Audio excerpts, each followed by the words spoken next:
Hey everyone, welcome to part 5 of my Amazing Spider-Man collection. This should be, where do we leave off? 2009 to the death of Peter Parker in end of 2012, early 2013. So yeah, let's just dive right in. 616, really cool Sandman cover. This was the time where like all the old school villains were being, I guess, like revamped. Electro, Mysterio, Sandman, Rhino, Doc Ock, Craven a little bit. It was really cool. This is a variant for 617. Here, the Mysterio, I guess, revamp with Marcos Martin as an artist. Really love his art. Love this cover. All the blood pouring down from the logo. Really cool.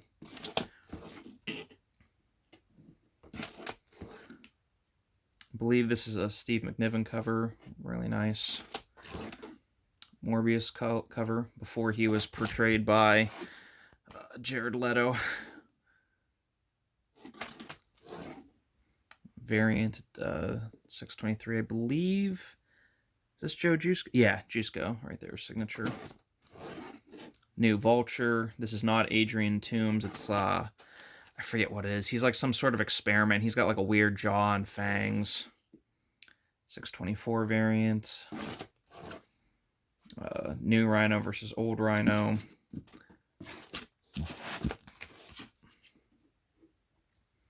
Is this? Nah, this. I know, I forget which issue it is where he starts dating Carly Cooper. Juggernaut. Lee Weeks, I believe, was the artist on this. Really like his artwork. New Captain Universe. And the Juggernaut gets the Captain Universe power. Oh, this is probably one of the best Lizard stories. And such a shame because the art is so terrible. It's by that Bacalo guy. I really don't like his art. The Lizard, he as the story says, he sheds and becomes even more dangerous and spiky and more animal-like. This is where he kills his son, Billy Connors. 631 variant.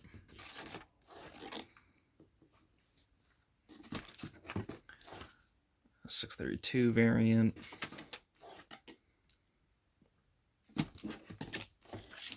Really great Mike McCone variant on 633. The Grim Hunt. Then this had really a lot of cool covers, and I liked this. I know a lot of people were mad that this undid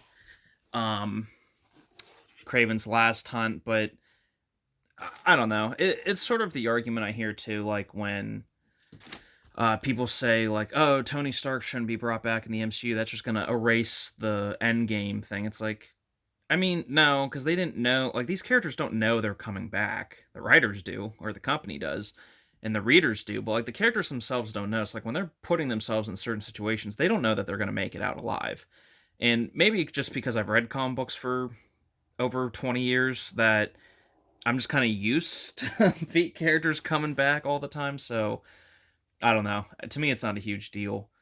637. This is the death of Madam Web, and Julia Carpenter takes over. One Moment in Time. Great covers and great interior art, but this is the story of how they retcon Mephisto not to be the cause of One More Day and what just happened naturally.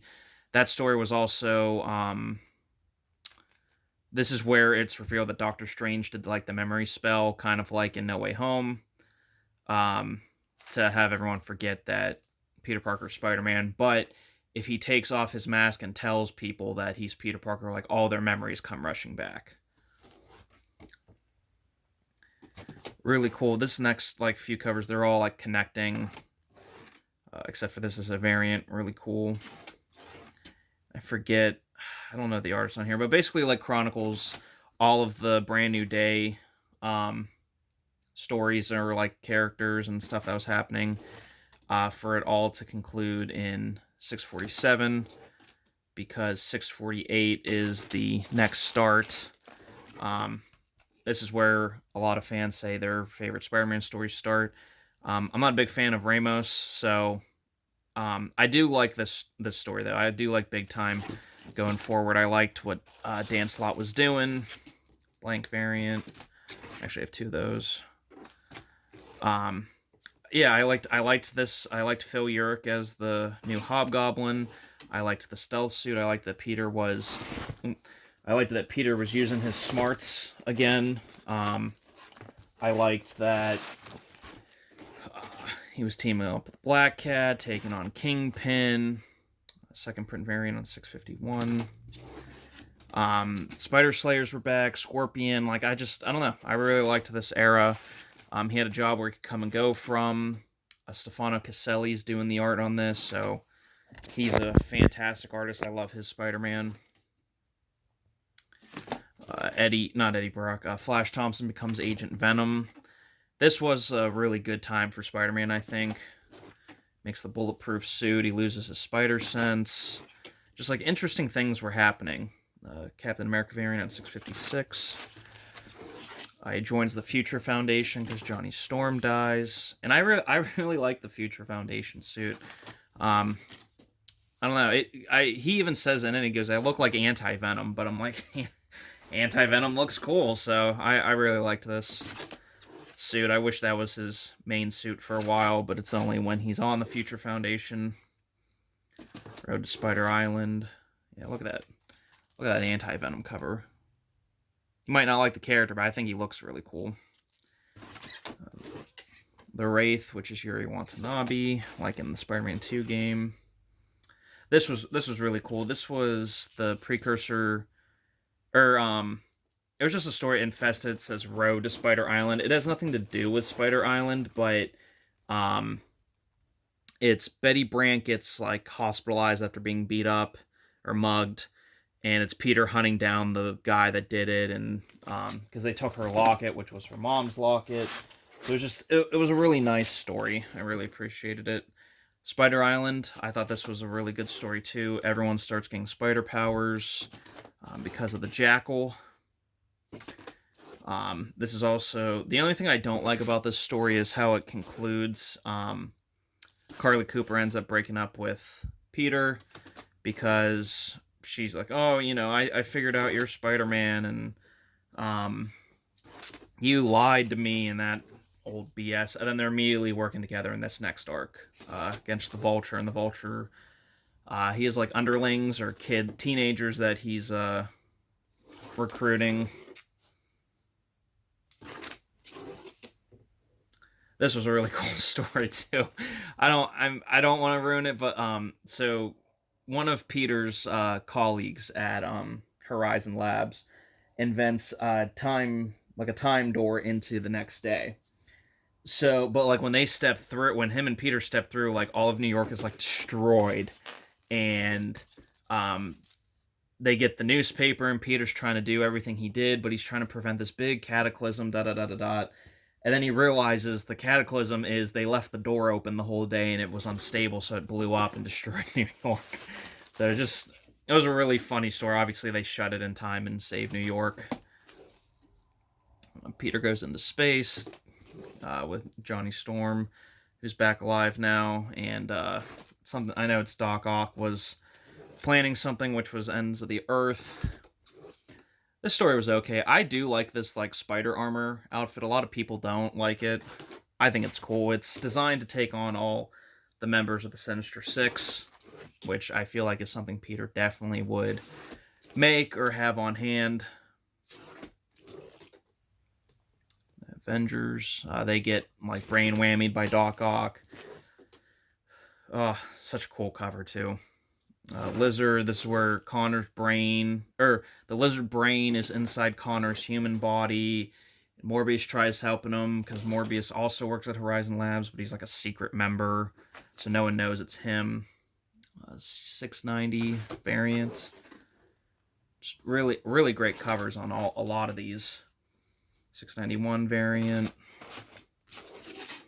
Oh, one of my I really like when they do like this, like the multiple suits. I think that's cool. Alpha. So this was like Dan Slott's attempt or Marvel's attempt to like get more like I guess teen sidekicks. This one, I think his name's Andy, and I think it's AA, just like Peter Parker. The alliteration. I'm pretty sure it's Andy Anderson or something. No, that I think that's from Marvel Adventures. And it's something, and he gets blasted with one of Peter's science experiments, and he gets like super speed, super strength, flight, invulnerability, I think, something like that. He's basically Superman with energy, but he can only use one at a time. Then he learns to like use multiple at a time, and then Peter has to fight. He gets like really cocky, and he was a nobody in high school, but now he's somebody, so he's got like an ego. So they like drain his powers. But I think he honestly it wasn't a bad story. I did kind of like it. Then they did like a side series with him that just didn't really work. But I would have been okay with him like being a somewhat recurring character. I didn't think it was a bad story. Should he have been a Spider-Man sidekick from here on out? No, absolutely not. But I don't know. I could have seen him being his own character. Hobgoblins, it's Roger Kingsley versus Phil Urich. Then, of course, the countdown to Superior Spider-Man. Doc Ock switches brains with Peter. 698 variant by... Is this... I think it's... Is this... No, not a Quapel. Pascal Ferry. That's who it is. 699. 699 second printing. 699.1 Morbius. 700. And I'm not afraid to admit it. This is 700. This is the first comic I ever read that I actually cried at. The ending I just thought was really emotional. And again, I also at the time hadn't been reading comics regularly that long, like maybe a year. So I thought it was a really emotional end. And I don't know. I really enjoyed it. I really liked this issue. I wish the artwork was better in it. Here's a Quapel variant. Olivio or something, Quapel. Joe Quesada variant. Is this second printing? Third printing? Yeah, third printing, fourth printing, fifth printing, and these are all like homages to previous covers. And the .1 series, I don't know, I think this was right before Superior Spider-Man came out, or it might have been during, I'm not sure. .2 variant, there.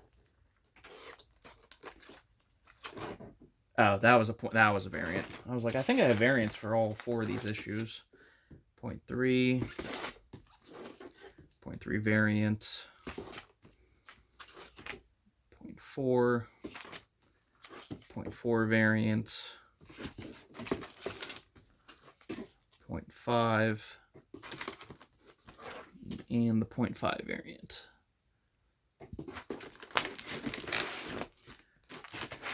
Alright, so that is everything in box 5 of my Raw issues. I'm probably not going to show the Superior Spider-Man 31 issues or 33 issues, whatever it is, only because it's not, I'm just doing these videos are just Amazing Spider-Man. Yes, Superior's like the next chronologically, I guess, but like in order of the story, but I think I'm just going to keep it to Amazing. So that's 5 boxes down, and we're at the halfway point. 5 more Raw boxes to go, and then we get on to all the CGC boxes. So hope you like this video, and stay tuned for more.